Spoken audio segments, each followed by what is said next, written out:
Hey guys, Alex from 7th Hour Films back again with Black Clover. Last time around we had Mastermind, I remember this time, where basically, we saw the mastermind behind all, 100 plus episodes of this entire plot, the Demon, who, I did look, I don't think they gave him a name, at all during that. I edited all of last episode, I don't think they ever said his name.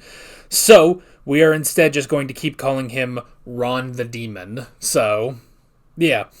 But yeah, the demon with his word soul magic, he has been working for 500 years to get a 5-leaf black grimoire. And originally, this was by causing someone with a 4-leaf Clover grimoire to experience unending despair. This was originally licked. However, someone else, basically, a different demon, I suppose, got to that grimoire, and eventually that got to Asta, and there is a different demon dwelling within that grimoire, but after 500 years, Ron the Demon has now made it work again by using Patri's grimoire.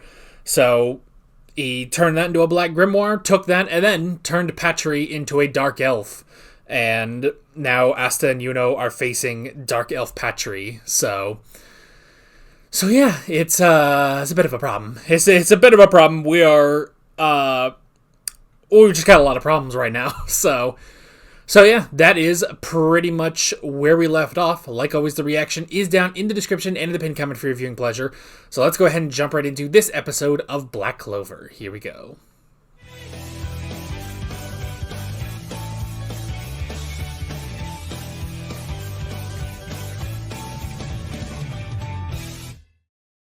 Oh boy.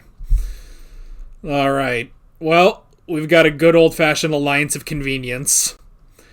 Those are always the best things in fiction, an alliance of convenience, you know? Goku and Frieza teaming up to fight Jiren, you know? Another example that I can't think of off the top of my head. Yeah, I got nothing else. You can probably figure out an alliance of convenience somewhere, but those are always fun. I mean, Yuki and Kaiba teaming up, I guess. Technically, Goku and Vegeta teaming up in the Namek Saga, probably. That is very alliance of convenience when they have to fight Frieza, so I guess more accurately, Vegeta and Gohan and Krillin, but still. Anything else? Well, That's apparently what the next Superman movie is going to be. Is going to be Superman and Lex Luthor teaming up to fight something. But I love those. I love a good alliance of convenience, and that's definitely this. The enemy of my enemy is my friend. You know, and yeah, that's definitely it. So now we get to team up with the elves. Let's go. I do like immediately because obviously we kind of need to tell Nozel. It's like, hey, we gotta, we will save William at some point. We will save William when this is all done. But right now, we need Patri to help fight Ron the Demon. I love this. I won't give this dude a name, so he's just Ron the Demon to me. That's fun. So. And then, the fact that, but I like that, Licht obviously sees Ron, and he's like, I gotta fight this thing. And then Charlotte comes in, Elf Charlotte, and is helping him. I do like, though, immediately Yami's like, this dude is bad news. Like, he can sense, I mean, if you walked in, even if you don't sense the key like Yami, or sense his magic or anything, like, you can just walk in and be like, that dude is bad news. That dude is bad news bears. We gotta deal with that, Like, forget the elves. That guy is very clearly a demon, and we need to fight him. So I like that. I like that they immediately, everyone's just like, okay, forget whatever we're doing. We clearly need to face this guy. And I like them teaming up. I like that. And I like Asta saving Patri. That's such a perfect way of doing that. Essentially riling him up to fight back. To basically show him he has fight left, It's like, oh, you can't just get away. You can't keep getting away with this. You don't get to just run away. You don't get to take the easy way out, Which I like that has been, a common thing with Asta in this show. It's like every time he kind of defeats a villain, like there was the Snow Kid in the cave arc, and he's just like, you're going to pay for what you did. And once you've done that, then we can, you're going to be good after that, and we're going to be friends, I like that. I like that he, I like how he reforms his enemies. I mean, it is very Goku-like, but I don't know. It's different. With Goku, there is always, there's the bigger threat that precipitates redeeming a previous enemy, like Vegeta, That's basically how that works, is Vegeta, it took him a while. It's a long time before he's genuinely redeemed and becomes a good guy. Even in the Android saga, it's still kind of questionable. It's like, well, he's a good guy, but he's... But that's the thing. It's always, there's a bigger villain out there. Whereas with Asta, it's... Which I guess that's kind of the thing with Patry, where it's like, you don't get to just get out of it. But it's a thing of, Asta will make sure that justice is served, And so that's the thing with him, with the Snow Kid or Rades, as well. Or anyone. And then with Patry, who has done, the most heinous thing possible, killing so many innocents as well as Julius, and Asta cannot forgive him for that, but that doesn't mean that they can't move forward from that. It doesn't mean that they can't move forward from that. And it's interesting that Patry, he remembers the original Wizard King, and he's just like, oh, we can come to an understanding. We can understand each other, It's like, oh, this kid is very similar. He's just way more aggressive about it. The original Wizard King, he was just this nice dude, He was this nice dude that showed up, and he was, very nice and hospitable and stuff. Ass is coming in, he's yelling in your face. he's slamming you to the ground. He's about to beat the shit out of you, But at the same time, the point still stands. He's a little confused, but he's a little aggressive, but he's got the spirit. So yeah, I like that it's, Patry must atone for what he's done. He has been played a fool. He has, killed so many innocent people. He's gone on this vendetta against humanity, He's gone on this horrible vendetta against humanity that he shouldn't have. He should not have had this, His anger is in the wrong thing, and now he's going to make it right. And I like that. Of course, before that, we also had Nozel versus Patry. I like that Nozel is just completely perfect against him, against that light magic. It's like, that's really interesting, I mean, we had Yami versus Patry and beforehand, and obviously with how powerful... but I guess that's the thing, is that it's like, well, we don't really have a good basis on Patry's strength. I mean, he is strong. Patry is ridiculously strong. He's one of the strongest characters in this show. But at the same time, every time he fights someone, he doesn't necessarily win in just a straight, test of power, there's always different things that can... that sort of change the outcome of the fight, which generally lands in his favor, And so there's fighting Yami, there's fighting Julius, obviously. There's fighting Fuegoleon, too. The main fact of the matter is he got the drop on Fuegoleon, because he had William there. And then he changed into himself, and then that caught him off guard just long enough for him to slice his arm off. So yeah, and then with Julius, it's kind of the same thing. It's like, in theory, if there were no... If the rest of the Clover Kingdom, if there were not people there that Patry could put in danger, then Julius would have won. Like, he never had, he was never on the backbone. He never had a problem there. He never could do anything.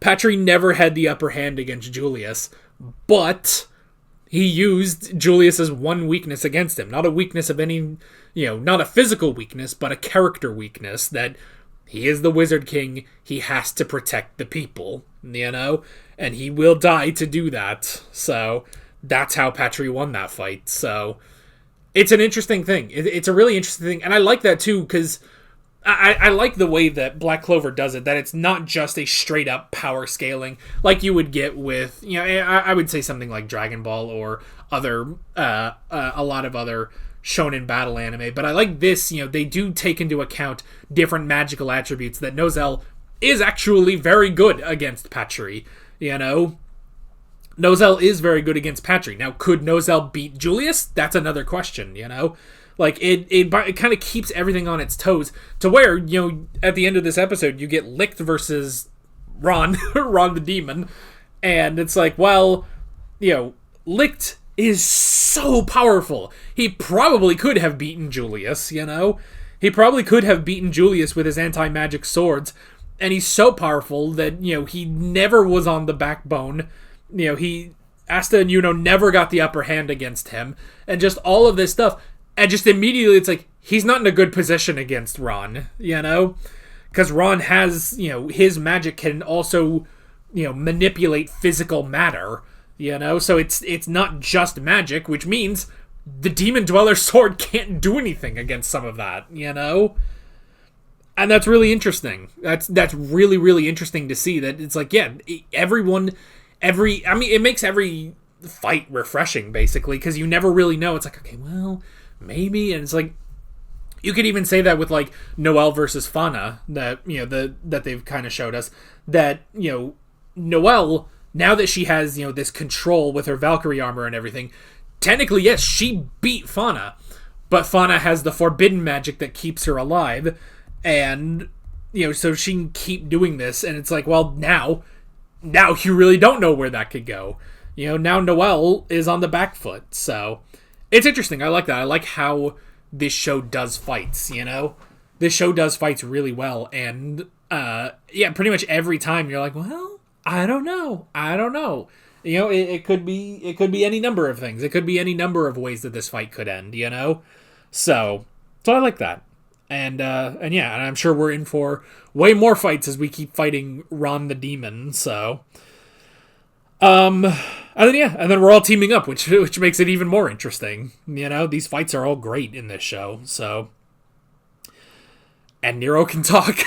Nero can talk. What a crazy thing! I love too that Nero went to Finral. No one else. Oh, I guess he is a spatial magic user, so I guess that makes sense. I guess that makes sense that Nero went to the spatial magic user in order to do that. So. I also like it makes sense because if Langris wakes up, he's not going to know anything that's happening, but I do like that they only healed Finral, so I don't know. But yeah, good episode. Now we get to see, are we going to see more of Nero? I don't know, but we get to see more of that because I get to watch the next episode and I get to not watch the OP and the ED again. I don't know how long I have to do that. I need to go check the comments again, but yeah, I get to not watch the OP and the ED again. If I was watching this on my own, I probably would. I'm going to be slightly honest with you guys, and I know this is slightly sacrilegious, but when I watch anime on my own, there are a lot of times I do just skip the OP and the ED. Depends on the show. Now, I don't watch shows as big as Black Clover on my own time. I just don't. Like, most of the stuff that's big, like Black Clover, or bigger than Black Clover, I watch here on the channel anyway, and I don't skip the OP and the ED, as I'm going. I don't just click the skip button because I need it to line up with full length, so I just, have to avert my eyes. But sometimes, generally, the stuff that I watch on my own is, I'm watching rom-com animes, I'm watching fantasy garbage, not good fantasy. Well, sometimes good fantasy. I am watching Sentenced to Be a Hero this season, which is really good. But I'm also watching something like, God, what am I watching? Since I'm right here. What is it called? Well, I'm watching There Was a Cute Girl in the Heroes Party, so I tried confessing to her. Oh, I mean, and that's, fantasy garbage and rom-com, which is great. Easygoing territory defense by the optimistic Lord. Production magic turns a nameless village into the strongest fortified city. That's some garbage right there. I guess there's some not garbage ones, though, that I'm watching. Like, The Holy Grail of Eris is pretty fun, and then Champignon Witch is also... It's fantasy, but it's not garbage, so... But generally, like, all of those, I'm just, like... I watch the OP and the ED in the first episode, and then I skip it from then on, which is kind of sacrilegious, I know. But I don't know. I don't know. It's weird. Like, I don't know. If it's just in my own time, I don't really think about it that much. Whereas I just don't skip anything here on the channel, so I don't know. But of course, it leads to this point where now I just can't watch the OP and the ED, so... Excuse me. But yeah, so... But that is basically it. With all of that being said, I'm Alex from 7th Hour Films, and I will see you guys next time. Take care. Alright guys, thanks for watching this video. There's a bunch of links on screen if you want to go click around any of those. There's a playlist with all of my Black Clover reactions, as well as another video you can go click on if you want. There's also a subscribe button and a Patreon button on screen, as well as other links in the description if you want to go check out any of those. See you guys later.